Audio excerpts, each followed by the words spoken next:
Okay, there goes the water. Here, and you'll see this tank, the water level is about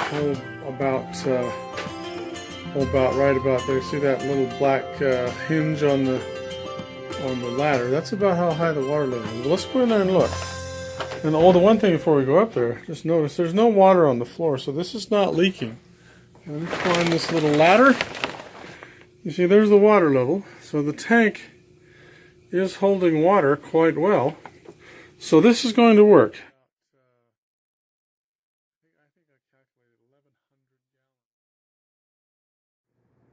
Well, you know, sometimes things don't go as planned, and I had a major setback. Well, it's not too major, but let me show you. See in here where I've got this tank, and I'm probably going to have to turn the lights on, but you see what's happened is, let me go around the other side and I'll turn the lights on. Okay, we're around the other side of the tank now, and I've turned the lights on, but what we had was we had a catastrophic failure of this corner of the tank. Now the tank has been emptied out, but you can see right here, watch, see how I'm wiggling that? Basically, the tank split right here. You see this piece of wood over here should be connected to that one. You can see this plywood here has split. And what has happened, you can see the 2x4 there. As you go up, what happened is right here in this spot, the 2x4 fractured. The bottom of it is still attached here, as you can see, and it's still in place. It's still in good, but right here, the 2x4 fractured and pulled away all the way up the top there, as you can see. And we've got some problems here with the sheathing too that I've got to take off. Now, the reason this happened is because at the bottom there's an extreme amount of pressure because, this is about 5 feet across this way, and so this wall has a lot of pressure pushing this way on it, especially at the bottom. The bottom held, but very close to the bottom, the 2x4 fractured because maybe it had a knot hole in it or something. But anyway, I can fix this again, and what I'll do is push this wall back in there and put that 2x4 back in, a new one, and then we'll around the bottom put some steel reinforcement on there to make sure that it stays in place. But shows you the power. Okay, I've got this kind of cleaned up now, and as you can see, so I can get this light just right so it doesn't drown everything out. You can see the 2x4 down here broke off right there. And it stayed attached down here, firmly attached, and there'd be more pressure down there actually. And then what happened was, as you can see here, I can move this. See that? And this one moves too, see? Basically pulled it off of this surface, and then it split, and then of course the liner. Anyway, you can see there's some damage down here. The plywood, let's see if we can get over here. You can see the plywood here is damaged down in here, where it kind of ripped it. There's a rip right there. You can see that. And anyway, but it can be fixed. And what I'm going to do is basically try to get this off and put a new board in here to run up and down here. Let me back off here where you can see better.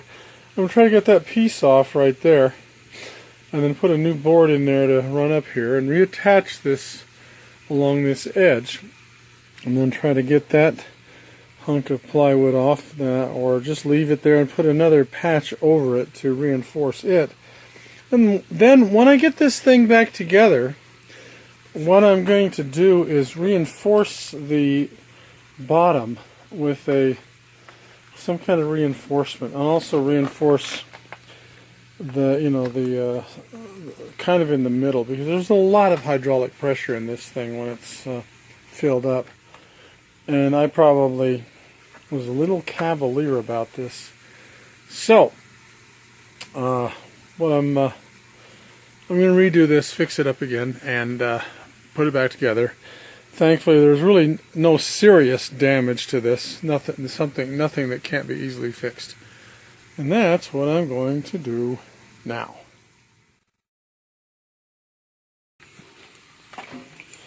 Okay, now as you can see, that board is back together. Remember how this was wiggling here, and this would wiggle this way and that one would wiggle that way?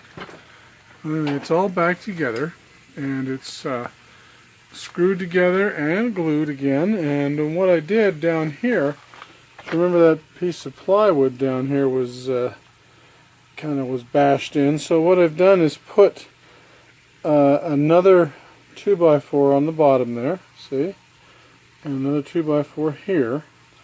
And then what I've done is put these boards in here to basically take up the space.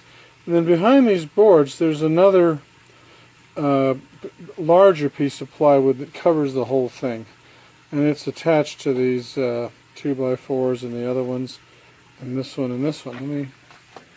So anyway, it's back together. Now, the new thing you probably notice is right here. Let me turn this flashlight off. It's right here. You see there's a cable, and it goes around there. And I have a support plate there, and another one there. So there's 4 cables now, and they're spaced a little closer together at the bottom than the top. And these cables are tensioned. And let's go over here and show you this. Maybe I should have kept the flashlight. But you can see there's a turnbuckle. Let's go over here. There's the top cable, and you can see there's a turnbuckle, and it's tightened to where that's fairly tight. It's a 3/16 inch cable that goes all the way around, and there's 4 of them. And it's tight enough that you can hear it sing. See? This one too. So they're quite tight.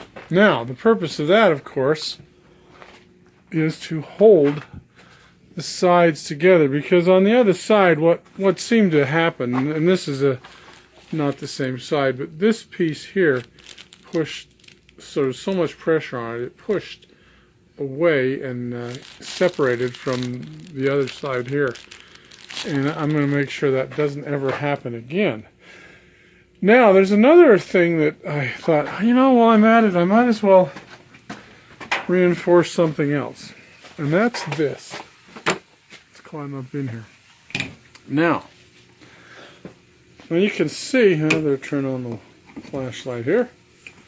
Now, you can see that when we had it working before, you see there's 4 walls up here.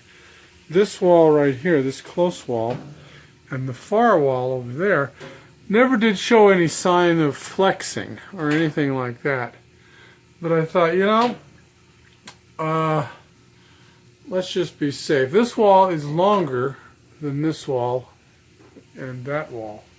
So this wall actually has a lot more pressure against it pushing outward.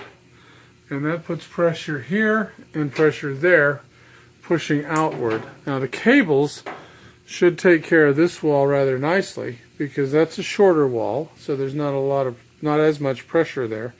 But as you can see, it's butted up on the long wall. Both of these are there. It's butted up against the long wall. See? So the cables are going to hold that in. Now, I built one of these a long time ago, and the wall here was it was only 4 feet high, and the wall was 8 feet across. And I do recall that the wall, started to show this one here, flex in or flex out just a little bit. It started to bow out. In other words, along here, it started bowing out just a little, and I had to put some reinforcement across the top. So I thought, rather than go through that again, let's just reinforce it right now and make 2 separate tanks, actually.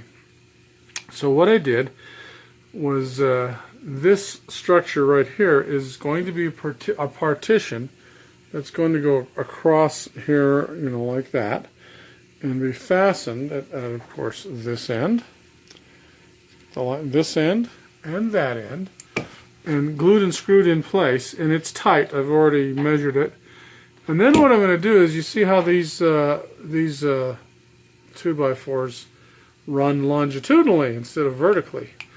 Well, I'm going to put a cable in each one of these, in between each one of these, and it'll penetrate out through the tank on both sides.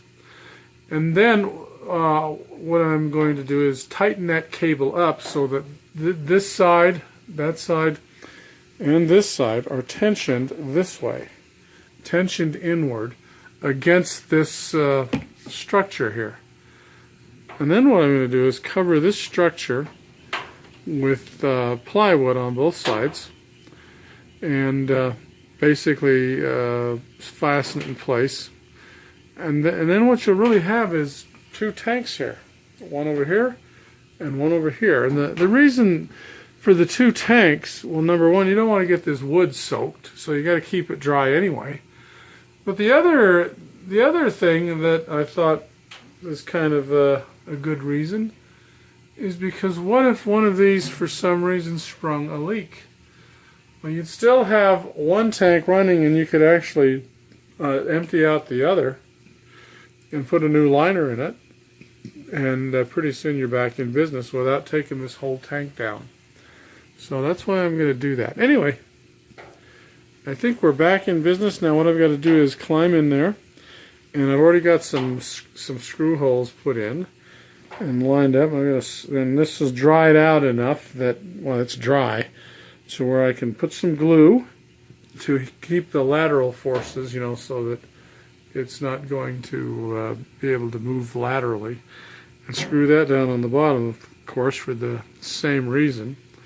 So in other words, screw that in place very solidly, and then I'll have two tanks in here, and so that's the next step. So I'm going to have to climb down in there and use the liquid glue again, and put everything in place, and then I'll have two tanks.